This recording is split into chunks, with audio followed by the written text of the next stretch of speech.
Matapos ang mahigit 21 araw na pag-quarantine sa mga sundalong nagsilbing peacekeeper sa Liberia, tuluyan na silang makakauwi sa kanilang pamilya. Isang heroes welcome ang ginawad sa mga itinuturing na modern-day heroes ng bayan matapos ang mandatory isolation sa loob ng 3 linggo sa Caballo Island. Isa-isang ginawara ng UN Service Medal ang may 132 peacekeepers mula sa Liberia para sa kanilang hindi mapapantayang serbisyo at sakripisyo alang-alang sa bayan. Sa 132 peacekeepers, 172 ang mula sa Philippine Air Force, 23 ang mula sa Philippine National Police, isa sa BJMB at isa naman ang military observer. To all officers and enlisted personnel of the 18th Philippine Contingent in Liberia, headed by Lieutenant Colonel Samuel Villacruz, Philippine Air Force. To the family, friends, and loved ones of our contingents, magandang hapon po sa inyong lahat. At the outset, let me acknowledge the presence of the families of our contingent members who are also here. And we are so happy to welcome you back here in the General Headquarters, the 18th Philippine Contingent to Liberia. In as much as you really did a great job in your assignment in Liberia, and at the same time, you showed your discipline when you were sent to Caballo Island. Days before our Filipino peacekeepers from Liberia came home to the Philippines, a sudden news hype took over the Filipino people. As much as we would like for the news to be about the courageous acts and sacrifices of our Filipino peacekeepers, the news highlighted the possibility of an Ebola case in the Philippines once the contingent lands in our country.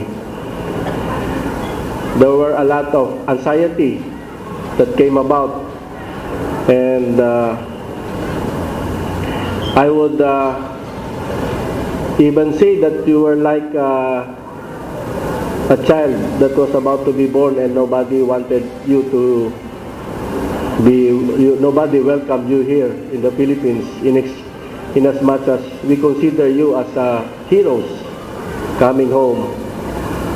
But because of the threat, we were forced to decide that to once and for all set the example and to remove the anxiety about the Ebola virus, which has not been very much explained to our people.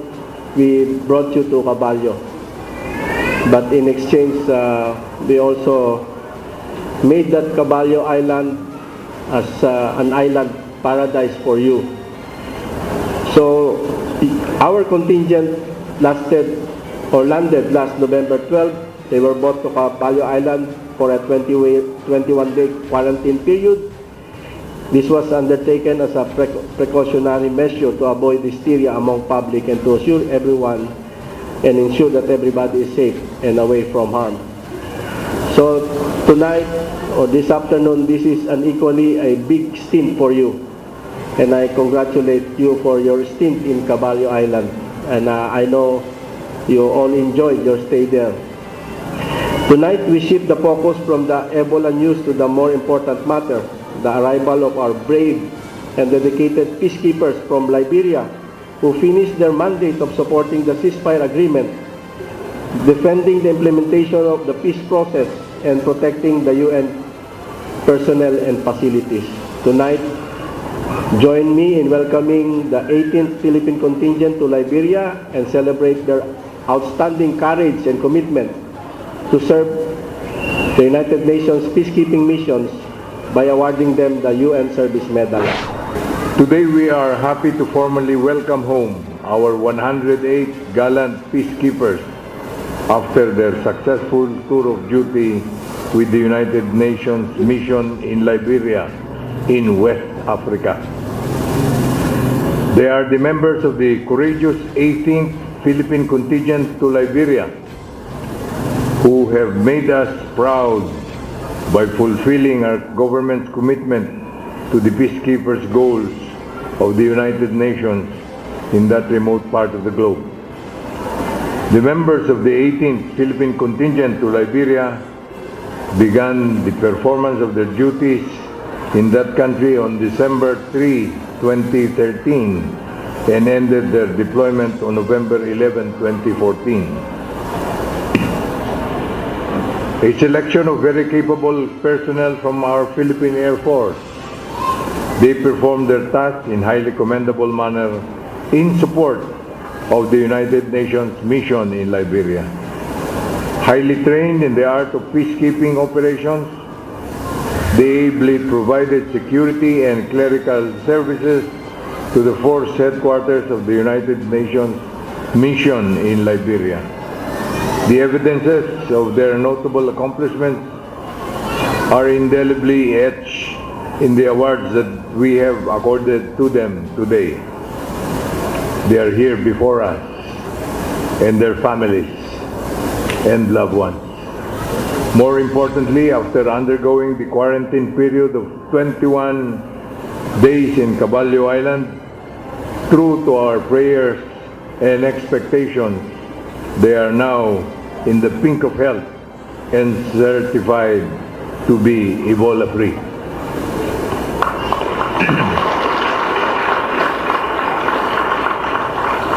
Indeed, their genuine devotion to duty can be characterized by their willingness to offer the supreme sacrifice of their lives when necessary. In that distant place away from home, they brave all kinds of hardships and threats, including the possible infection of the deadly Ebola virus, if only to render justice to the soldiers' commitment to the goals of global peace in faithful adherence to the Philippine pledge to the ideals of the United Nations. Our 108 peacekeepers before us are no less than the heroes of our republic. We are truly proud and honored to recognize their accomplishments in the pursuit of genuine peace for all races of mankind. Individually and collectively, you are a distinct pride and honor to your family and loved ones, to our country and people, and to the international community of peace-loving nations in the world.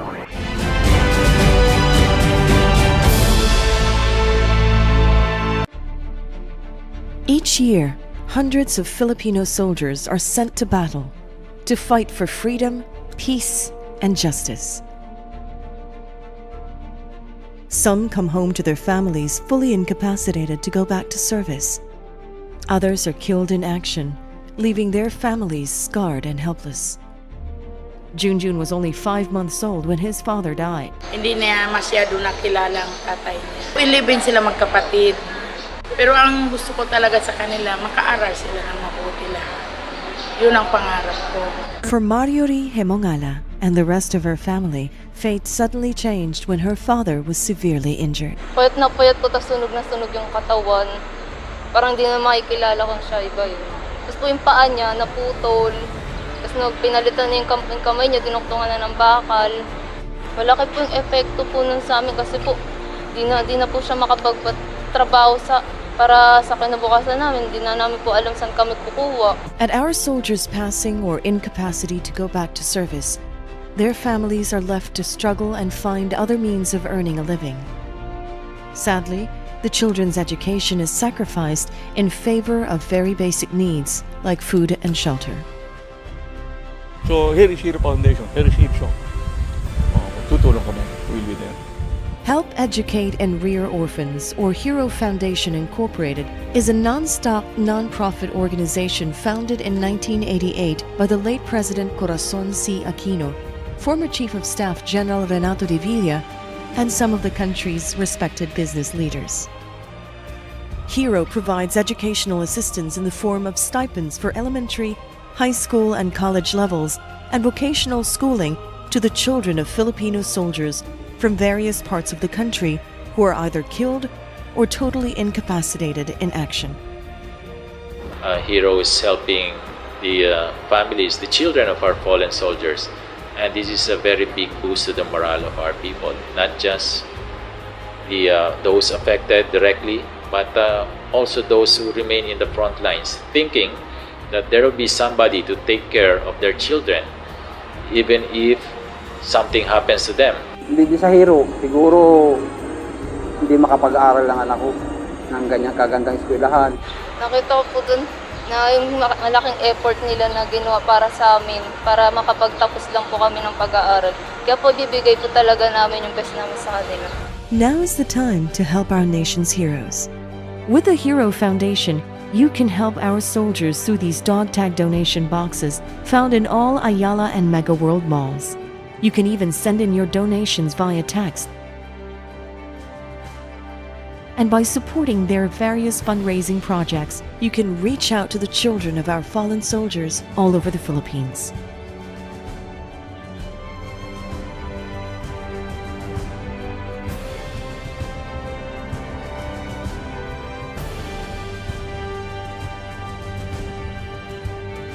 I'd like to invite all of you to join the rest of the Filipino peoples who recognize the sacrifices of our soldiers.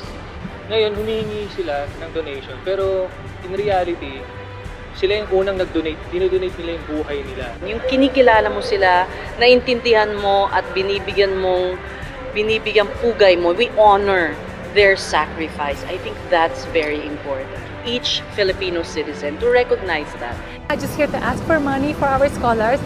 It's really the message of giving back and letting our soldiers know that we are here for them. Maraming salamat sa Hero Foundation. Natupad na ang pangarap ng asawa ko. Kahit namatay na siya, mag-aral din ang mga anak ko. Support the Hero Foundation and help change lives.